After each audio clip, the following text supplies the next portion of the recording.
T-Bug Jr. They don't know what time it is. T-Bug Crawford. Yeah.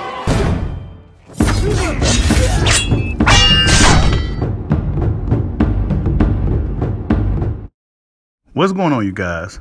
So, apparently there's some growing concern in regards to the Spence-Crawford fight. Spence's team seems to believe that Crawford's team isn't committed to making a deal. And I got the article here, and I'll leave it in the description. But I'm going to go ahead and read it for you guys so you guys can get some clarity as to what's going on with this Spence-Crawford thing. And yeah, man, it says this. When Errol Spence Jr.'s representative sent back another revised contract to Terrence Crawford's attorney earlier this month, those working on Spence's behalf were optimistic that it would lead to a consummation of a deal for the unbeaten welterweight champions to finally fight at some point in early 2023. So as of right now, this fight looking like it's going to be on course for 2023. Might as well forget about the 2022 thing. The December 17th date, there was rumored to be in Atlanta, Georgia. I'll be looking for Adrian Broner possibly to be fighting somebody like Rolando Romero in December, okay? But yeah, Spence Crawford, it's not happening in 2022. Then it says the most recent 3 changes Crawford's attorney requested, none of which were considered a major deal points, were made.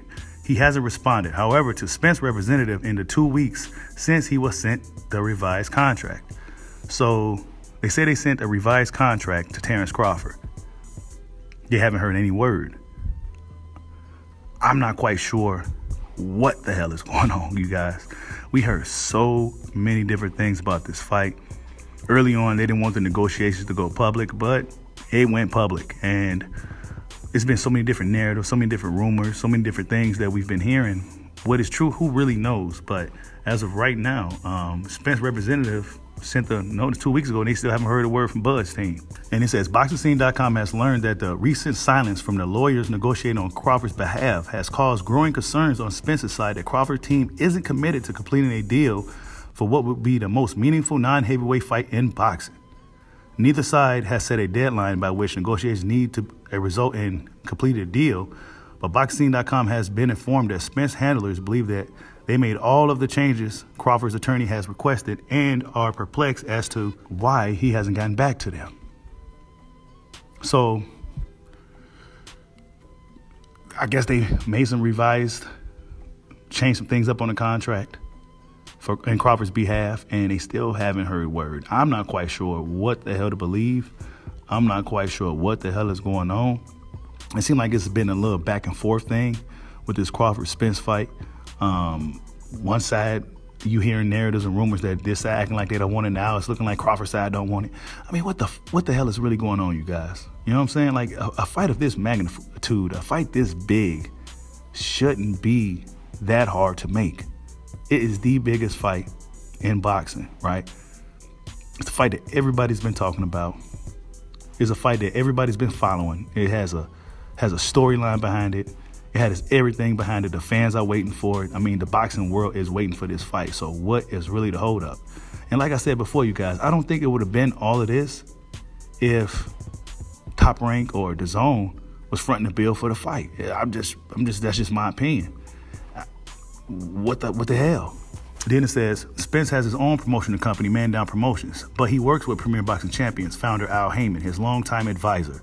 Crawford was promoted by Bob Arum's Top Rank for most of his career, but he is a promotional free agent because his contract with Arum Company expired after his 10th round stoppage of a former IBF WBC champ, Sean Porter, last November 20th at Mandalay Bay Resort and Casino, Michelob Ultra Arena in Las Vegas. Man, they had the whole damn title to that building. Shit. And it says, if Crawford, the WBO 147-pound champion, and Spence, who owns the IBF, WBA, and WBC welterweight titles, come to an agreement, the rivals will likely meet in a 12-round pay-per-view main event on an undetermined date in February at a venue to be chosen in Las Vegas.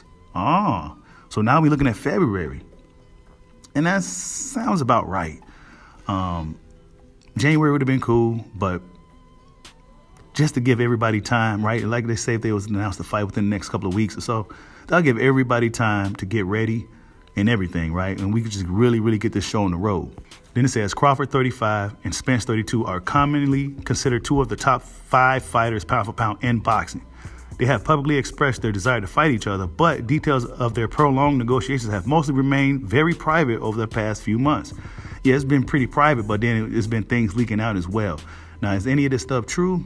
Who really knows? Your boy Bushido just a messenger, right? I'm sitting right next to you guys with this.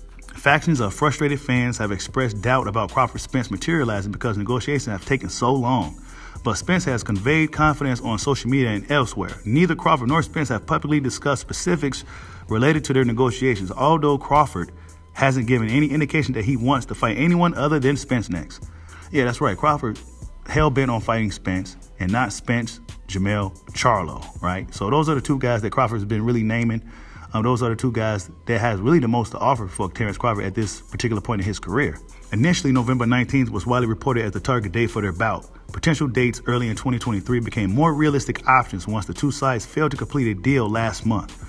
Though, because there wouldn't have been enough time to properly promote a pay-per-view event of the magnitude prior to November 19th. Right.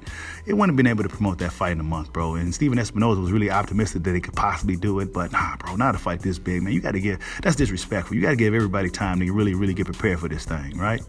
Then it says Crawford, 38-0, 29 KOs of Omaha, Nebraska, has not fought in the 11 months that has passed since the three-division champion stopped Porter and what was widely viewed as one of the best performances of his career.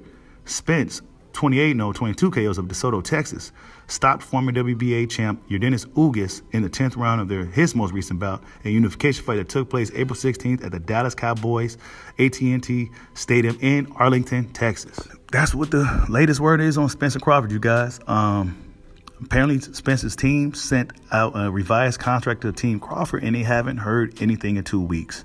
I'm not quite sure if this is true. I'm not quite sure if this is real, but hey, this is the news that they're giving us, and this is what we got. Tell me what you guys think. Like, subscribe, holler at your boy. Peace out.